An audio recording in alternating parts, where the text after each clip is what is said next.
எனக்கு நம்ம அந்த சைடு தான் பிடிச்சி இது சுத்த வேஸ்ட். எது பிடிச்சிருக்கோமா? முதுமலை. அதான் போயிட்டு வரணுங்க பஸ். பந்திப்பூர் பஸ் தான் போகுது. இந்த காடே சொல்றேன் நானு. நம்ம ஊர் காடா? உள்ள என்டர் ஆனதுல இருந்து வரது வந்து நல்லா இருக்குல்ல. இது காஞ்சி போன மாதிரி இது. ஆமா. கீழ எல்லாம் பாருங்க. என்ன சொல்றது அந்த அந்த ரொம்ப ஃப்ரெஷ்னஸ் தெரியல.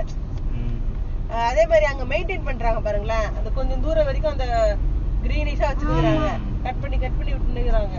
இது பாருங்க பராமரிப்பே இல்ல இங்க எல்லாம். ஃபைன் போறதுக்கு தான் லாய்க்கணும். நின்னு ஓடியாந்து போறதுக்கு தான் வரானுங்க.